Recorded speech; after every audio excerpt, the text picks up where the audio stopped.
Hello दोस्तों, मैं विक्रम स्वागत करता हूं आपका आपके अपने YouTube channel S study platform पर। देखिए, साइंस की श्रृंखला में मेरा अगला वीडियो मोशन देखिएगा। मेजरमेंट मेरा कंप्लीट हो चुका है, उसके क्वेश्चन सेशन जो रह गए मैं उसको आप बाद में दे दूंगा, लेकिन मैं अगला टॉपिक आपका शुरू कर रहा हूँ मोशन। ठीक है, तो मोशन होता क्या है, गति क्या होती है, देखिएगा। मोशन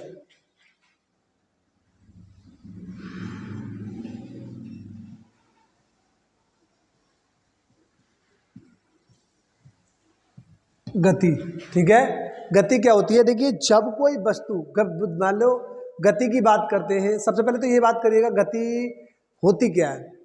जब कोई वस्तु किसी दूसरी वस्तु के सापेक्ष समय के साथ अपनी स्थिति में परिवर्तन करती है तो वह उस वस्तु की गति की अवस्था कहलाती है। क्या? जब कोई वस्तु किसी दूसरी वस्तु के सापेक्ष अपनी स्थिति में परिवर्तन करती है तो उसे वह वस्तु गति अवस्था में कहलाती है। गति आप पढ़ सकते हैं टू टाइप की, सापेक्ष गति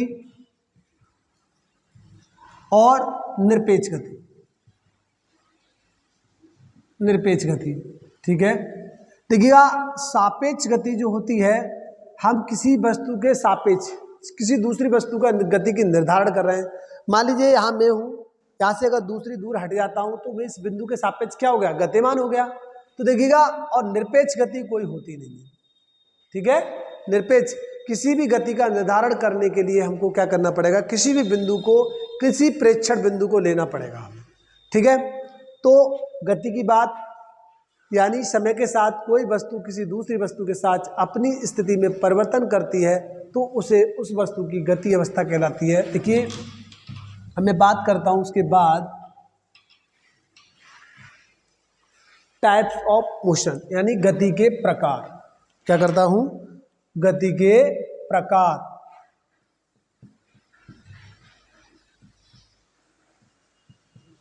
टाइप्स ऑफ मोशन, ठीक है, गति के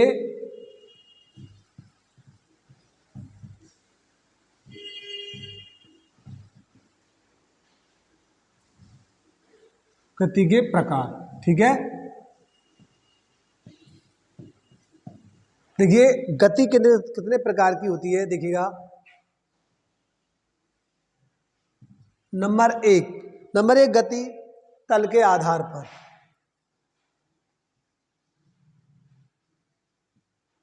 तल के आधार पर गति, तल के आधार पर हम गति की बात करते हैं। देखिए, बेसिस ऑफ प्लेन, ठीक है। तो देखिए, इसमें गति, ये गति कितने प्रकार की होती है, 3 प्रकार की होती है। Number 1 one dimensional,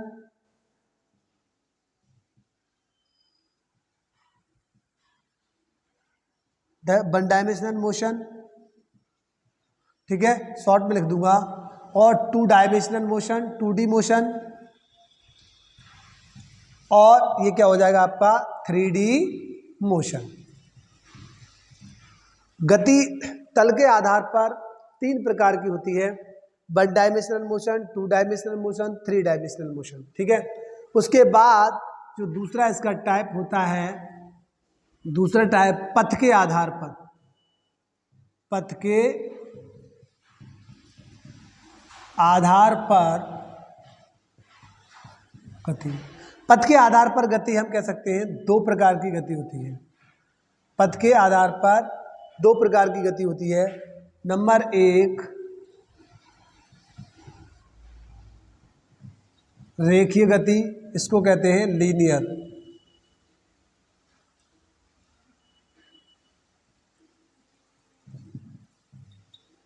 linear motion, पथ के आधार पर। दूसरी गति होती है इसकी आपकी कोणीय गति।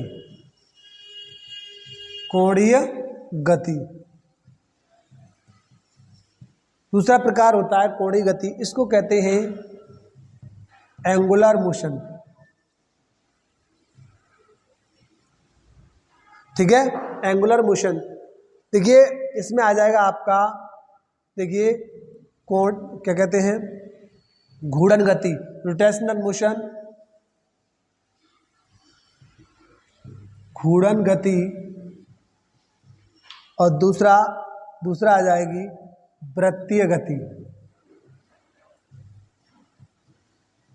इसको कहते हैं सर्कुलर मोशन।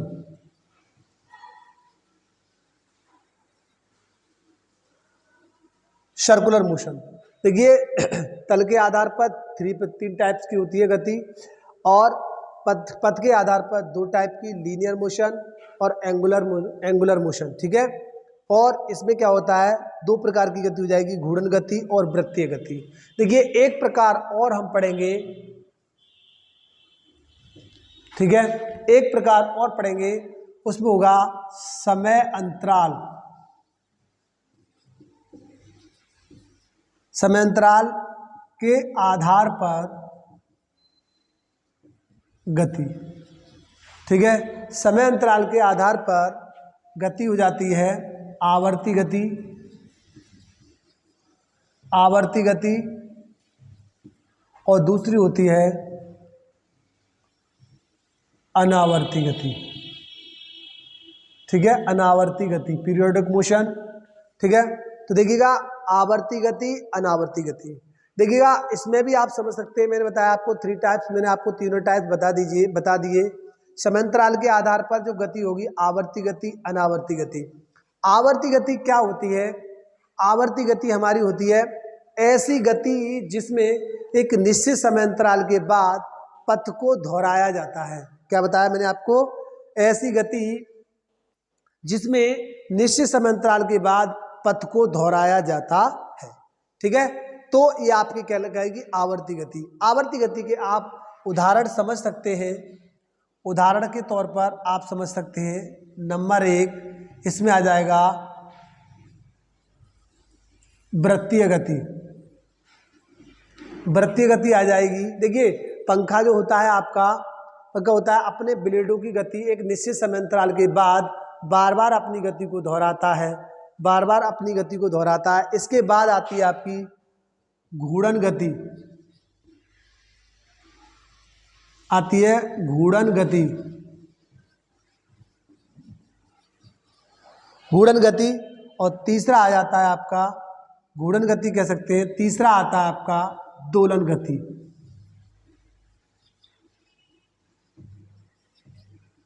देखिए आप इसको नोट करते जाइएगा, घूर्णन गति, दोलन गति, देखिए इसको सर्कुलर मोशन, रोटेशनल मोशन, और आप कह सकते हैं ऑसिलेशन मोशन, ठीक है, दोलन गति, ठीक है। तो देखिए मैंने आपको बताया, एक बार फिर से रिकॉल कर देता हूं, यदि कोई वस्तु किसी दूसरी वस्तु के सापेक्ष अपनी स्थिति में परिवर्तन करती है, ठीक है, समय के साथ, तो उस वस्तु की वह गति की अवस्था कहलाती है। क्या कहलाती है, गति की अवस्था। अब देखिए टाइप्स ऑफ मोशन, गति के प्रकार, तल के आधार पर गति तीन प्रकार की होती है, 1 डायमेंशनल, 2 डायमेंशनल, 3 डायमेंशनल। क्या बताया, 1 डायमेंशनल, 2 डायमेंशनल, 3 डायमेंशनल, ठीक है। अब पथ के आधार पर गति कौन सी होगी आपकी, रेखीय गति, लीनियर मोशन, और उसके बाद कोणीय गति, एंगुलर मोशन, ये घूर्णन गति और वृत्तीय गति, ये दो प्रकार की होती है। उसके बाद मैंने बताया समय अंतराल के आधार पर गति, नंबर 1 आवर्ती गति, नंबर 2 अनावर्ती गति। आवर्ती गति में क्या होता है, निश्चित समय अंतराल के बाद पथ को दोहराया जाता है, पथ को क्या किया जाता है, दोहराया जाता है। जैसे आप मान लीजिए इसको उदाहरण देगी, वृत्तीय गति, घूर्णन गति, दोलन गति। इन गतियों में क्या होता है, अपने पथ को बार बार, यानी मान लीजिए कोई कण एक वृत्तीय पथ पर गति कर रहा है, तो वो अपनी गति को निश्चित समय अंतराल के बाद बार बार दोहराएगा, ठीक है। आप स्क्रीनशॉट ले सकते हैं, ठीक है, स्क्रीनशॉट ले लीजिएगा, ठीक है। देखिएगा, चलिए मैं आगे बढ़ता हूँ, ठीक है।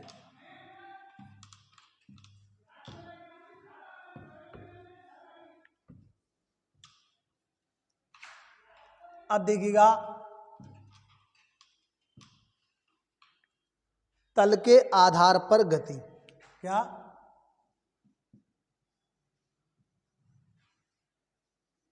तल के आधार पर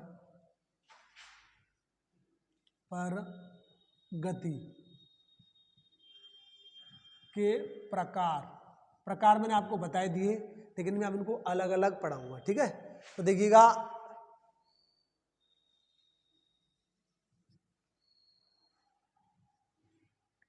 देखिए 3 टाइप की गति होगी, इसमें मैं आपको पहले ही बता चुका हूं। नंबर 1 होता है आपका 1 डायमेंशनल,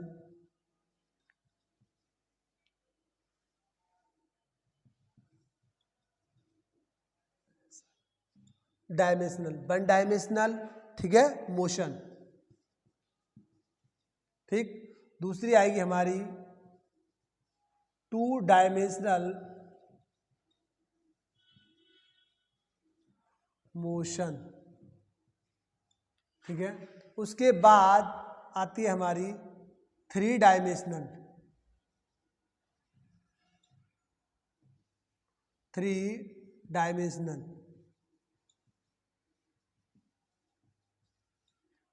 डायमेंशनल मोशन, ठीक है। 3 डायमेंशनल मोशन, 3 प्रकार की गति होती है आपकी, 1 डायमेंशनल, 2 डायमेंशनल, 3 डायमेंशनल, ठीक है। अब उसके बाद हम बात करते हैं, देखिए 1 डायमेंशन की बात करेंगे, 2 डायमेंशन की बात करेंगे, 3 डायमेंशन की बात करेंगे। हो सकता है थोड़ा ये आपको नहीं दिख रहा हो तो मैं थोड़ा आगे बढ़ा के लिख देता हूँ यहाँ पे, ये वाली बात, इसको कहते हैं 1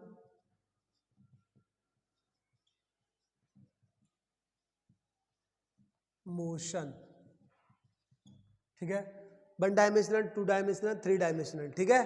तो देखिएगा इसमें क्या कहते हैं 1 डायमेंशनल, देखिए 1 डायमेंशनल की बात करते हैं तो ऐसी गति जो एक ही तल में होती है, क्या कहलाती है, 1 डायमेंशनल मोशन कहलाती है। अर्थात हम कह सकते हैं ऐसी गति जो बिना मुड़े होती है, क्या कह सकते हैं, ऐसी गति जो बिना मुड़े होती है उसको हम क्या कह सकते हैं, 1 डायमेंशनल मोशन। वो किसी भी तरीके से हो सकती है, किधर भी, ऐसे ऊपर से कोई वस्तु स्वतंत्रता पूर्वक छोड़ी गई है तो उसकी गति क्या कहलाएगी हमारी, उसकी गति कहलाएगी 1 डायमेंशनल मोशन। कोई कीड़ा है तार पर रेंग रहा है, देखिए नंबर 1 कह सकते हैं मुक्त रूप से स्वतंत्रता पूर्वक छोड़ी गई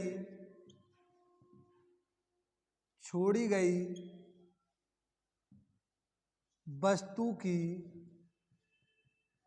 गति, स्वतंत्रता पूर्वक छोड़ी गई वस्तु की गति। अगला आ जाता आपका तार पर रेंगते कीड़े की गति,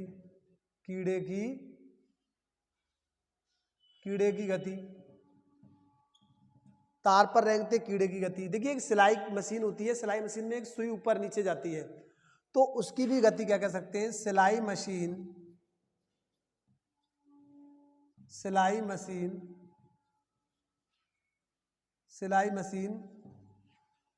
की सुई की गति, सिलाई मशीन की सुई की गति। एक और होता है जैसे मोतियों की जो माला होती है, मोतियों की माला या फ्रोए गए मोतियों की गति, ऐसे मान लो, ऐसे कह सकते हैं फ्रोए गए माला में फ्रोए गए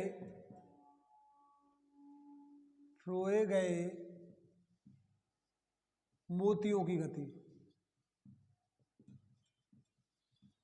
ठीक है। मैंने आपको बता दिया एक पिस्टन होता है, इंजन होता है, इंजन में जो पिस्टन होते हैं वो भी एक सरल रेखीय गति करते हैं, वो 1 डायमेंशनल मोशन करते हैं। अगर अब आप कहें क्या कहते हैं कि जैसे रेलगाड़ी है पटरी पे चल रही है, अगर पटरी टेढ़ी मेढ़ी है, अगर सीधी है तो उसको कह सकते हैं, फिर भी पटरियों में घुमाव होता है, इसलिए रेलगाड़ी की गति को हम नहीं कह सकते 1 डायमेंशनल मोशन, ठीक है। रेलगाड़ी की गति को हम 1 डायमेंशनल मोशन नहीं कह सकते। अगला हम चलते हैं दूसरा 2 डायमेंशनल मोशन। 2 डायमेंशनल मोशन की बात करते हैं तो देखिए ऐसी गति जो 2 तल में होती है, क्या कहा, ऐसी गति जो 2 तल में होती है क्या कहलाती है आपकी, 2 डायमेंशनल मोशन कहलाती है। अर्थात ऐसी गति जिसकी व्याख्या करने के लिए आप 2 तरीके से लिख सकते हैं, ऐसी गति जो 2 तल में होती है द्विविमीय गति कहलाती है। ठीक है, अथवा ये कह सकते हैं ऐसी गति जिसकी व्याख्या करने के लिए एक्स वाई जेड अक्षों के मतलब 3 कोऑर्डिनेट्स में से 2 कोऑर्डिनेट की आवश्यकता होती है, तो क्या कहलाती है आपकी द्विविमीय गति कहलाती है। द्विविमीय गति के उदाहरण के लिए आप कह सकते हैं आप कह सकते हैं सांप की गति, सांप की गति। दूसरा कह सकते हैं रेलगाड़ी की गति, रेलगाड़ी की गति। ठीक है, रेलगाड़ी जो है, रेलगाड़ी क्या है, रेलगाड़ी की जो गति होगी वो द्विविमीय गति होगी। एक और है क्रिकेट से मारे गए गेंद की गति, बल्ले से मारी गई गेंद की गति। ये 2 डायमेंशनल मोशन यानी 2 डायमेंशनल मोशन करेंगी आपकी। ठीक है, 2 डायमेंशनल मोशन गति करेगी। जहां मुड़ना हुआ वहां 2 डायमेंशन होगा, और जहां सीधी रेखा में चल रहा है, जहां मुड़ना नहीं है, और तो वह क्या कहलाएगी आपकी, क्या कहते हैं 1 डायमेंशनल मोशन कहलाएगी। अब बात करते हैं 3 डायमेंशनल की, इसके एग्जाम्पल यही है। तीसरा बात करते हैं 3 डायमेंशनल मोशन की बात करते हैं। तो देखिए 3 डायमेंशनल मोशन की जब हम बात करते हैं तो ऐसी गति जिसकी व्याख्या करने के लिए एक्स वाई जेड, क्या बताया, एक्स वाई जेड तीनों कोऑर्डिनेट की आवश्यकता होती है, क्या कहते हैं हम, त्रिविमीय गति कहलाती है। जैसे उदाहरण के लिए आप कह सकते हैं गैस के अणु की गति, अणु की गति। ठीक है, गैस के अणु की गति। दूसरा है आपका धूल के कण की गति, धूल के कण की, अच्छा जो आकाश में जो भी गति हो रही है स्वतंत्रता पूर्वक हो रही है, तो उसकी गति को हम क्या कहेंगे, त्रिविमीय गति कहेंगे। अब आप कहोगे कि जो क्रिकेट से गेंद जो मारी जाती है वो भी तो स्वतंत्र होती है, लेकिन नहीं, क्योंकि उसमें दिशा निश्चित होती है, एक दिशा निश्चित दे करके ही क्या कहते हैं गेंद को मारा जाता है। ठीक है, तो अगर हम किसी को दिशा दे रहे हैं तो वो 2 डायमेंशनल मोशन होगी, और अगर हम दिशा नहीं दे रहे हैं मतलब स्वतंत्रता पूर्वक है कोई गति, तो वो 3 डायमेंशनल मोशन आपकी कहलाएगी। आप स्क्रीनशॉट इसका ले सकते हैं।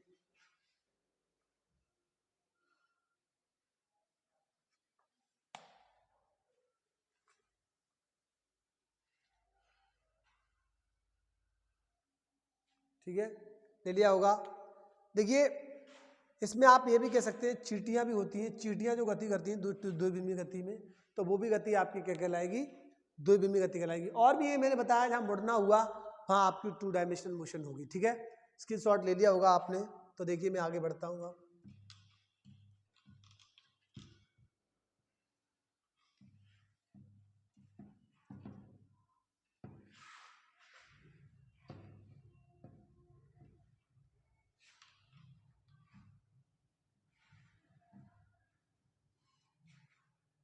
देखिएगा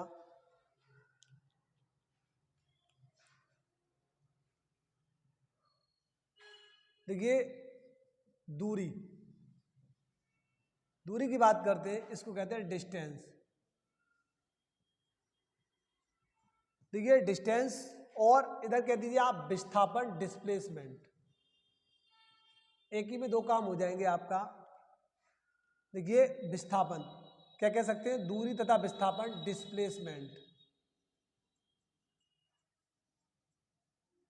डिस्प्लेसमेंट इनका डिफरेंस हम बता रहे हैं आपको। देखिए दूरी क्या होती है, सबसे बड़ी बात, किसी कण द्वारा किसी भी समय में चली गई कुल दूरी को क्या कहते हैं, कुल लंबाई को, पथ की कुल लंबाई को, चाहे वो मुड़ के चला हो चाहे कैसे भी चला हो, उसकी जो कुल लंबाई होगी उसको हम दूरी कहेंगे। ठीक है, और विस्थापन क्या होता है, 2 बिंदुओं के बीच की न्यूनतम दूरी, क्या बताया, यानी प्रारंभिक स्थिति और अंतिम स्थिति में। मान लीजिए जैसे आप ये है, ये यहां से चला, तो ये डिस्टेंस की बात करेंगे तो यहां से चला पूरा क्या हो गया, ये यहां से यहां तक की पूरी डिस्टेंस हो गई, लेकिन ये जो न्यूनतम दूरी है इसे हम विस्थापन कहेंगे, क्या कहेंगे, इसे डिस्प्लेसमेंट कहेंगे। तो देखिएगा इसका अंतर थोड़ा समझ लीजिएगा। तो मैंने आपको बताया, सबसे पहले बात कर दी कि किसी वस्तु द्वारा किसी समय में चली गई पथ की कुल लंबाई को हम दूरी कहते हैं। पथ की कुल लंबाई, यहाँ पे शॉर्ट में लिख देता हूँ मैं, आप बोलूँगा आप नोट कर सकते हैं, पथ की कुल लंबाई, ठीक है। प्रारंभिक और अंतिम बिंदुओं के बीच की न्यूनतम दूरी, बीच की न्यूनतम दूरी। नंबर अगला देखिएगा, बीच में जो न्यूनतम दूरी है उसे विस्थापन कहते हैं। दूसरी बात, दूरी क्या होती है, एक अदिश राशि होती है। दूरी एक अदिश राशि होती है, इसलिए it is a scalar quantity. और ये क्या होता है आपका, वेक्टर क्वांटिटी होती है, वेक्टर क्वांटिटी, ठीक है, ये वेक्टर क्वांटिटी है। दूसरी बात, दूरी समय के साथ कभी बढ़ती है, कभी घटती नहीं है, घट नहीं सकती। लेकिन विस्थापन समय के साथ घट भी सकता है, घट सकता है, बढ़ सकता है, बढ़ सकता है, और शून्य भी हो सकता है। बढ़ सकता है, घट सकता है, शून्य भी हो सकता है। लेकिन दूरी कभी शून्य नहीं हो सकती है, दूरी कभी शून्य नहीं हो सकती है। राइटिंग थोड़ा ऐसा ही है, दूरी कभी शून्य आपकी नहीं हो सकती, ठीक है, दूरी कभी शून्य नहीं हो सकती। बात समझ में आ गई? तो देखिएगा, ये पॉइंट आप नोट कर सकते हैं, मैंने बोले भी हैं। पथ की कुल लंबाई, देखिए प्रारंभिक और अंतिम बिंदुओं के बीच की दूरी। देखिए विस्थापन और दूरी बराबर हो सकते हैं। विस्थापन, मान लीजिए कोई व्यक्ति है, यहाँ से चला और ये दूरी पहुंचा, तो देखिए ए और बी दो बिंदु हैं, इनके बीच की दूरी क्या है, देखो दूरी भी कितनी है आपकी, मान लो 10 मीटर मान लिया, तो देखिए यहाँ से यहाँ तक विस्थापन भी तो इतना ही है, तो दूरी और विस्थापन बराबर हो सकते हैं। लेकिन दूरी कभी ऋणात्मक नहीं हो सकती, विस्थापन तो आपका ऋणात्मक हो सकता है, ठीक है। इसके बाद हम बात करते हैं थोड़ी सी,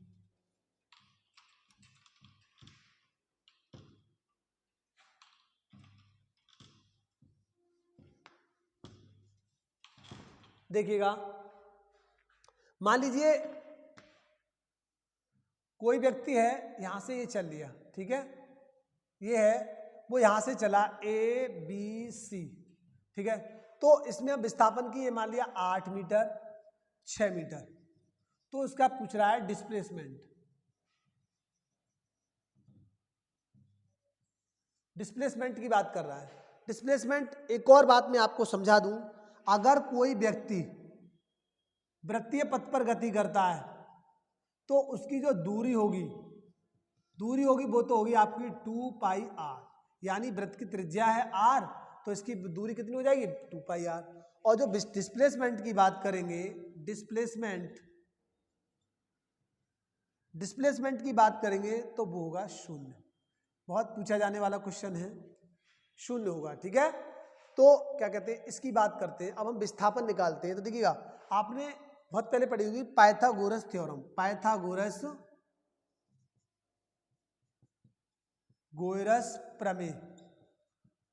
प्रमेय से कहते हैं कर्ण का वर्ग बराबर आधार का वर्ग प्लस लंब का वर्ग। ये बेस होता है, आधार होता है आपका, ये मतलब लंब होता है ऊंचाई, और ये कहता है आपका क्या कहते हैं कर्ण, बेस हाइपोटेनस कर्ण, ठीक है, ये है आपका हाइट बेस, ठीक है। दूसरा देखिए, अब इससे निकालेंगे तो कर्ण का वर्ग बराबर आधार क्या है बेटा आपका स्क्वायर प्लस 6 का स्क्वायर, तो आप कह सकते हैं 64 प्लस 36। इसका मतलब क्या किया, इस पे आप रूट चढ़ा दीजिए, डायरेक्ट कर्ण ये आ जाएगा आपका, तो रूट चढ़ाएंगे 100 हो जाएगा, और 100 का हो जाएगा 10 मीटर। तो डिस्प्लेसमेंट की जो बात की गई हमारी क्या होगा 100 यानी कि 10 मीटर हो जाएगा, ठीक है। बात समझ में आ गई? तो मैं समझता हूँ दोस्तों आपको समझ में आया होगा। और देखिए समझ में आया तो लाइक और शेयर करिएगा, आप कमेंट भी करिए, कमेंट आप बहुत कर रहे हैं, कम करते हैं, लेकिन और पढ़ते रहिए, स्वस्थ रहिए, मस्त रहिए। मिलते हैं दोस्तों अगले वीडियो में। धन्यवाद।